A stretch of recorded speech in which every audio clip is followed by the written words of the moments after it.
Olá pessoal, meus queridos e minhas queridas, muito obrigado. Eu quero agradecer no momento a todos vocês que se inscreveram aí no nosso canal, que têm dado o feedback pra gente, para que nós possamos dar continuidade a essas aulas, a esse pequeno curso, a essa troca de informação, ok? Meu muito obrigado mesmo, continue lá fazendo divulgação do canal, nós agradecemos de coração.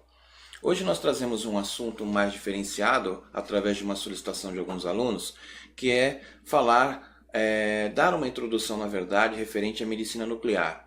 Tá? Então nós vamos falar um pouquinho sobre a introdução de medicina nuclear e eu espero que nós tenhamos um bom retorno referente a esses vídeos, a essa disciplina de medicina nuclear. Estamos finalizando o ano de 2018, evidentemente o cansaço nos alcança, né, antes que finde o semestre, mas estamos aí procurando fazer o melhor para vocês, ok? Então, novamente, muito obrigado e vamos à aula.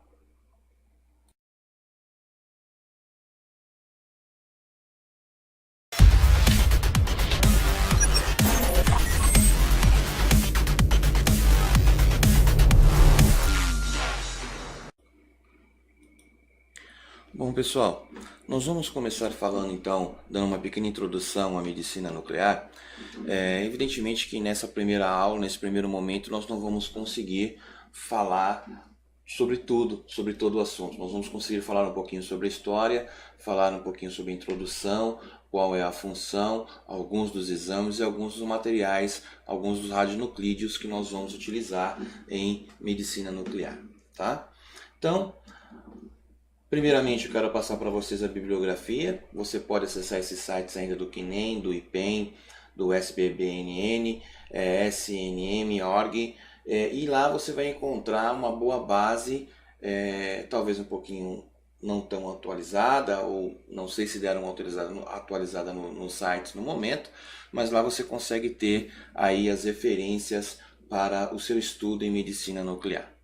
Então, primeiramente, qual é o conceito de medicina nuclear? A utilização do isótopo, de um radioativo, um isótopo radioativo, com a finalidade terapêutica ou diagnóstica.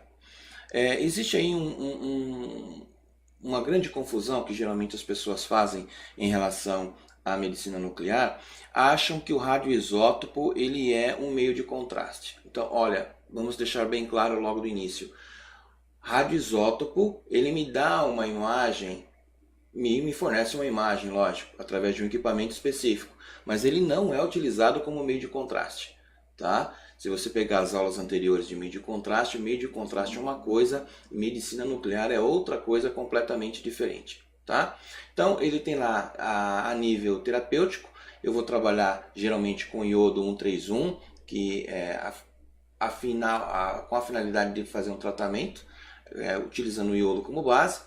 E o diagnóstico vai utilizar radiação gama, como no Tecnest 99, no gadolínio e daí por diante. Tá? Então, conceito básico, medicina nuclear não tem nada a ver com meios de contraste. São coisas completamente diferentes.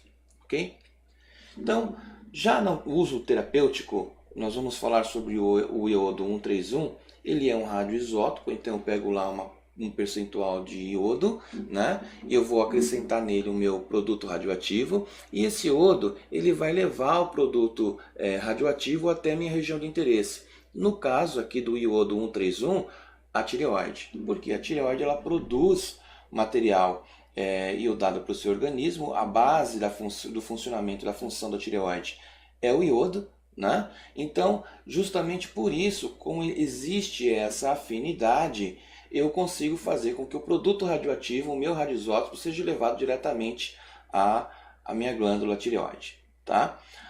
Evidentemente, que eu estou contaminando o paciente, eu coloquei um produto radioativo dentro do paciente, o que vai acontecer? Ele vai estar contaminado e ele vai estar emitindo radiação nesse período, antes que ocorra o decaimento do produto radioativo e ele fique inerte no organismo, depois seja eliminado pelas vias naturais, urinas, fezes, transpiração e daí por diante.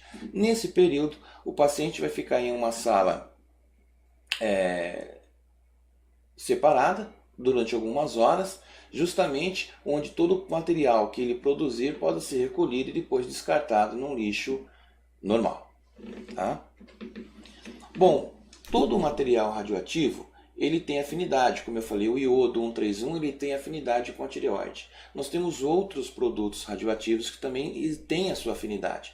Por exemplo, o samário 153 ele vai ter afinidade com quem? Com a parte óssea, com o cálcio.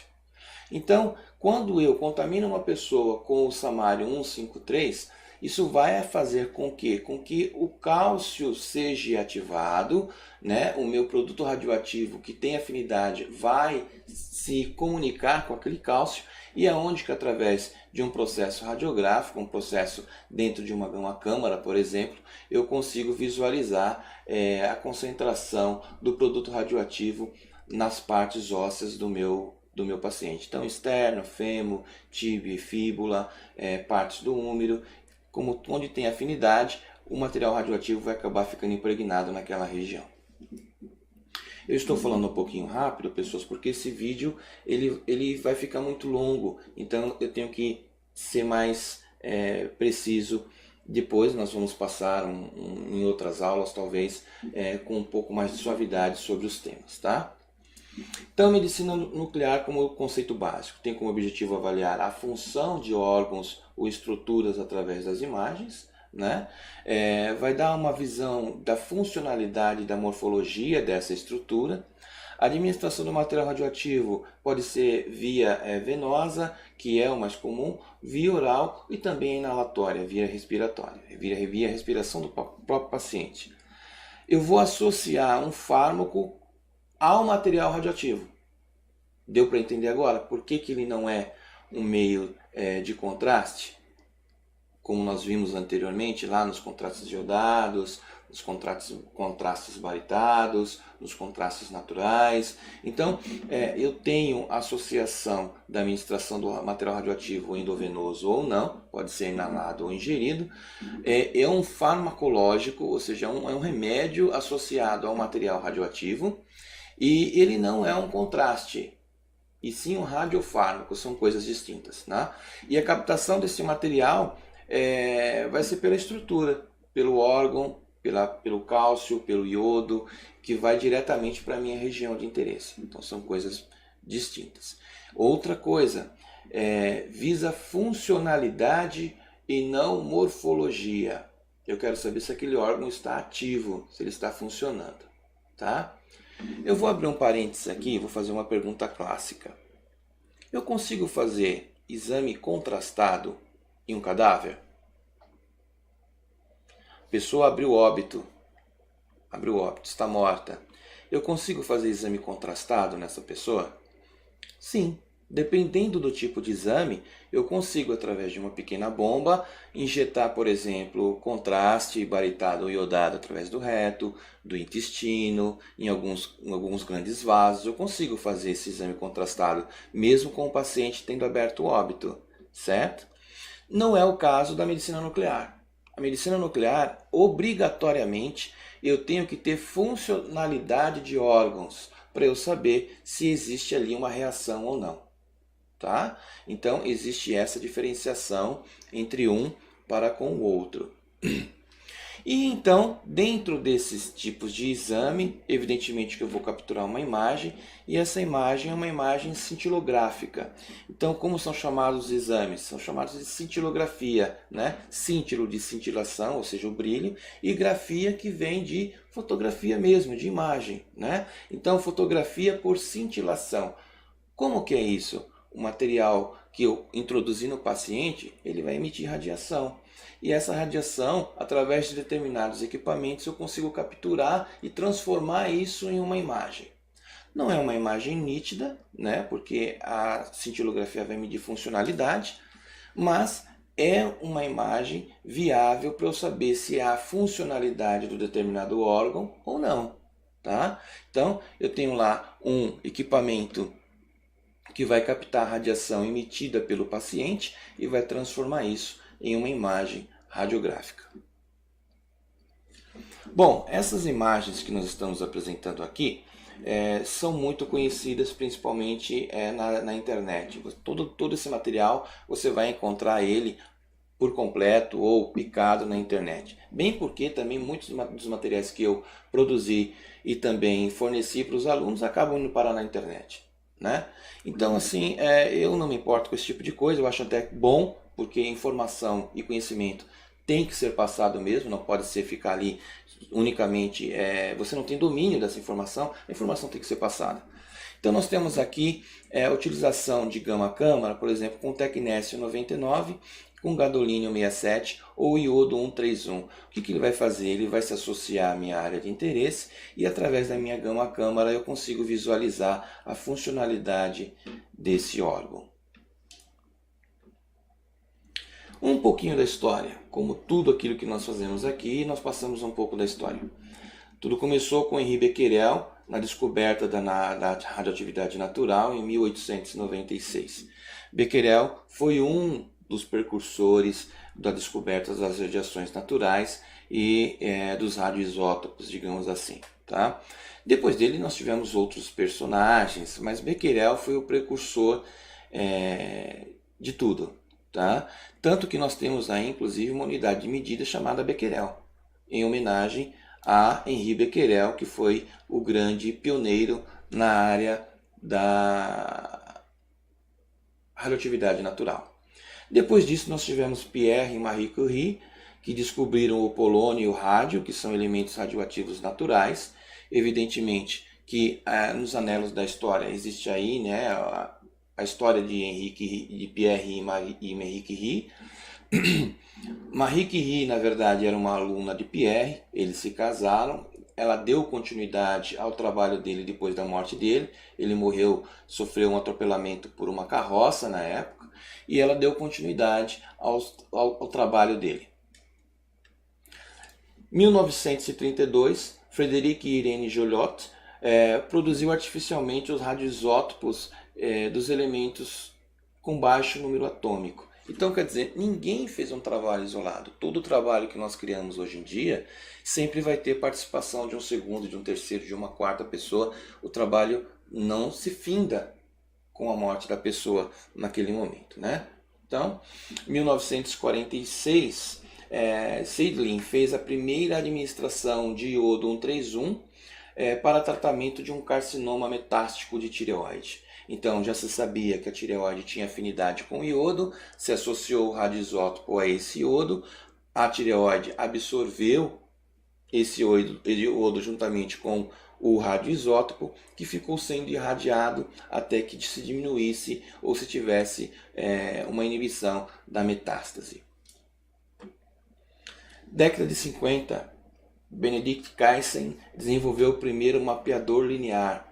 Aí nós começamos já a entrar na parte de tecnologia, a desenvoltura dos equipamentos tecnológicos começaram a se desenvolver e não pararam, assim como nós vimos na tomografia, na ressonância magnética, no raio-x convencional, que hoje se transformou em um raio-x digital, DICOM, PAX e assim por diante. É uma coisa que não para e nós continuamos com esse desenvolvimento. Ainda em 1950, o cintígrafo retilíneo, que é um cristal de tungstato de cálcio, também foi desenvolvido justamente para facilitar a captura dessas imagens após a pessoa ter sido contaminada. 1956, Haus-Ranger, primeira câmara de cintilação. Aí começou assim a se aprimorar a captura e o tratamento dos processos diagnósticos dentro da área da medicina nuclear. Tá? Então agora eu não só contaminava o paciente, mas como eu tinha certeza que aquele radioisótopo iria para a região de interesse e assim eu conseguia analisar melhor todo o desenvolvimento da patologia e da recuperação do meu paciente. 1958, o primeiro gerador de tecnésio 99 foi inventado. O tecnésio é muito utilizado ainda hoje. Existem outros produtos no mercado, mas o tecnésio ele continua sendo primordial para você poder capturar imagens a nível de medicina nuclear e cintilografia.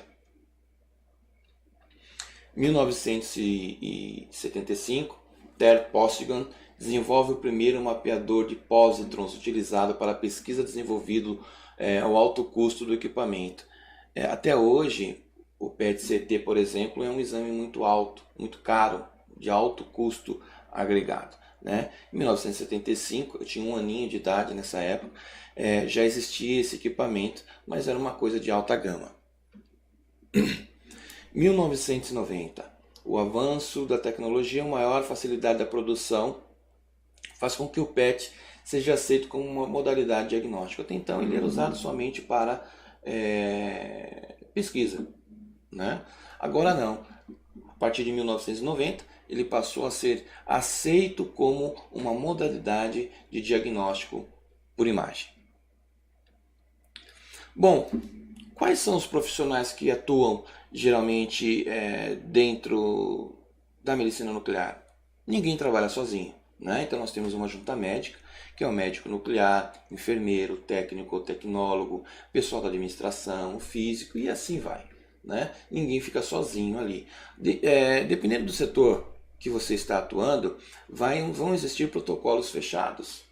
Tá? Então, o setor de cardiovascular tem lá um protocolo fechado. Olha, tem que ser 2 médicos, os 2 médicos têm que ter experiência de 2, 3 anos na área, tem que ser acompanhado por uma profissional que é qualificada especificamente para ficar na área da radiologia ou da enfermagem específico para a parte cardíaca e assim vai.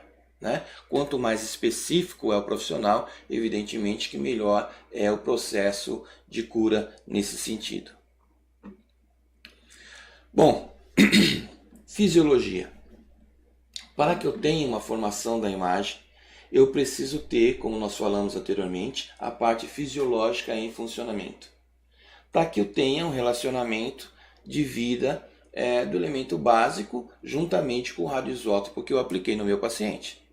Foi por isso que anteriormente eu já falei que se o paciente estiver em óbito, eu não consigo realizar nenhum tipo de exame de medicina nuclear, a não ser que eu esteja pretendendo comprovar morte cerebral.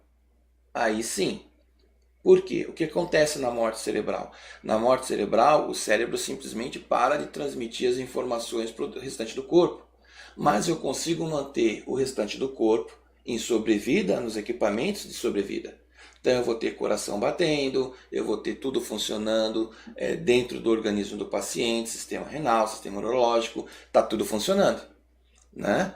Então, o que eu não vou ter ali é função cerebral. Não vou ter informação nenhuma do encéfalo do paciente. Eu quero confirmar essa morte encefálica. Eu posso aplicar um método de medicina nuclear para confirmar isso? Posso. E aí ele vai mostrar para mim que o cérebro não é funcional mais, que a pessoa teve morte cerebral. Certo? Existem outras formas de comprovar a morte cerebral? Claro que existe, né? Métodos mais simples, teste do olhinho e tudo mais, né? A monitoração que você faz através do eletrocefalograma, daí por diante. Mas, abrindo um parênteses, a medicina nuclear também pode ser utilizada para se comprovar a morte cerebral. Tá bom? Bom, então vamos lá. Exame de medicina nuclear em cadáver. É impossível o exame de medicina nuclear em cadáver. É impossível. O exame contrastado eu consigo? Consigo. Medicina nuclear, não consigo. Tá? Salvo casos de morte cerebral, como nós tínhamos falado anteriormente. Beleza? Pessoal, nós vamos até aqui, senão o vídeo vai ficar muito longo, né? Eu espero que vocês tenham uma ideia agora geral do que é a medicina nuclear, como que funciona, para que serve, né? É um tratamento muito utilizado hoje em dia, ainda mais com a incidência de várias patologias relacionadas a isso aumentando, né, na população de uma forma geral. Então eu espero que vocês tenham gostado, tenham uma noção e futuramente nós vamos entrar em outras discussões referentes à medicina nuclear e a sua utilização, ok? Muito obrigado, deixe o seu like aí, se inscreva no canal e nós nos vemos aqui o mais breve possível. Um abraço.